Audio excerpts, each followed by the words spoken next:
Now that we have looked at how to create a thread, what are the different types of threads and properties of a thread, let us understand why we need to create threading or the threaded program.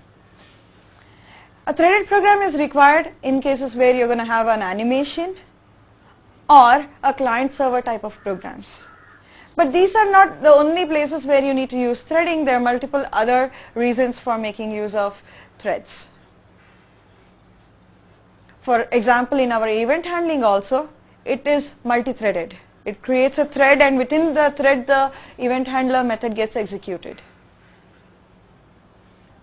So let's take a look at animation. You would have seen that a lot of animations which keep running will also let you specify certain features for that animation through a GUI, that is a graphical user interface, and depending on what values you feed in, accordingly the animation also changes. But just because when you are feeding in the data in the GUI, the animation does not stop, it keeps running on its own. Now how are both of these possible? Letting the user enter into the UI as well as the animation happening on the same application or on the same program is again multi-threaded. And you know, animation keeps occurring again and again, so it has to be in a while true loop. In case of a client-server program, you have a client machine and a server. Let's take an example. All of us connect to Yahoo server. We all say yahoo.com. How does Yahoo give a response to each one of our requests? Each request is treated as a thread at the server for each user request. So it creates a thread. Within that thread, it takes the request from the user, processes the request, writes back a response to the client. So client-server programs are multi-threaded for every client request. Let's take a look at an animated program. We're going to write an applet program which is going to display a banner just saying welcome to banner program. So let's see how to do that.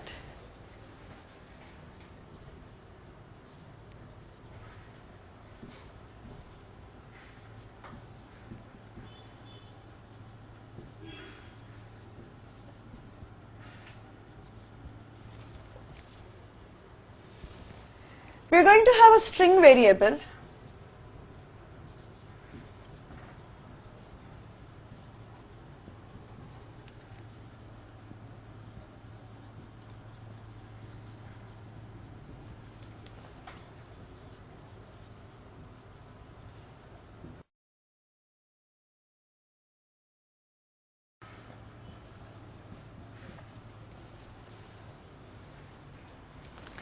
in the start method.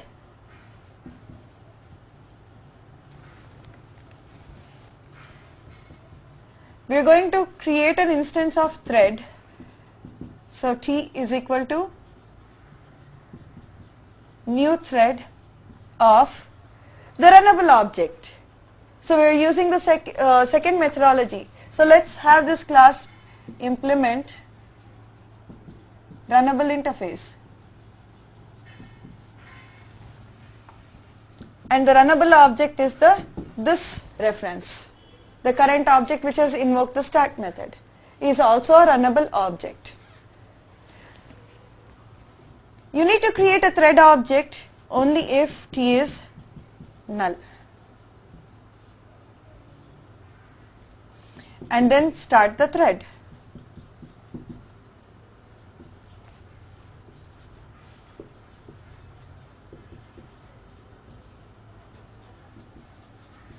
In the stop method of the thread, if T not equal to null, we will call the stop on the thread.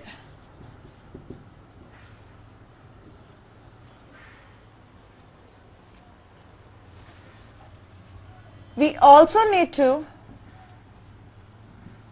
override the paint method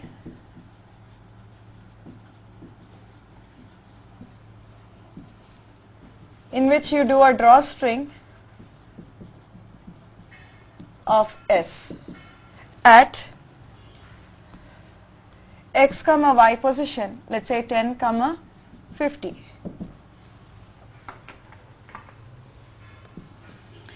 When you have implemented the runnable interface, you need to override the run method. So public void run. This is where the functionality of the thread is. Now what are we supposed to do? We are supposed to change the data. In animation, what happens is it goes in a while true loop because it keeps happening again and again till the application ends. Change the data, redisplay the information, wait for a while, and again go back to changing the data. So what we are going to do is, initially we will display welcome to banner program, then we will display welcome to banner program W, and then welcome to banner program V. So in other words, we keep extracting the first character of the string and add that to the end of the string. So that way it keeps rolling as if it's a circular banner. So in order to achieve this, we write this into a thread. So we have a while true loop.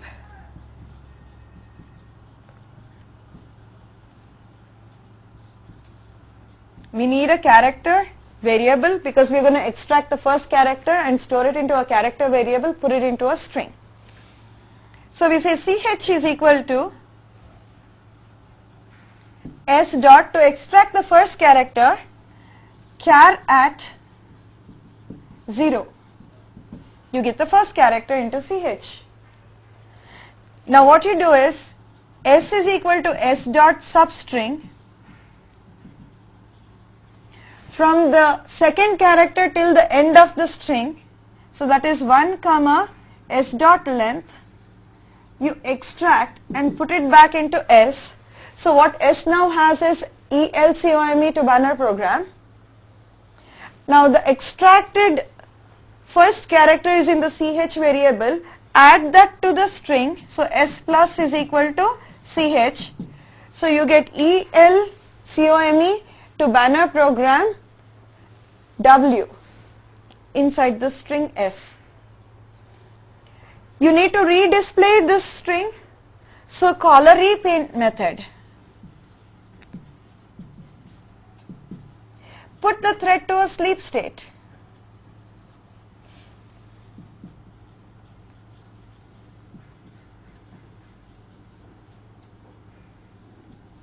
For a few milliseconds.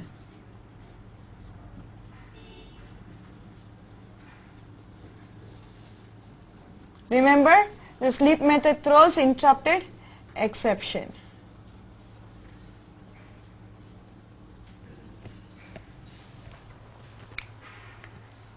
End the loop,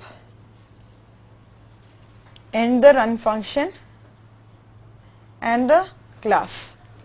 So what's happening here is a thread gets into a while true loop, keeps extracting the first character, extracts the second character till the string, puts it into a string, attaches the first character to the end of the string.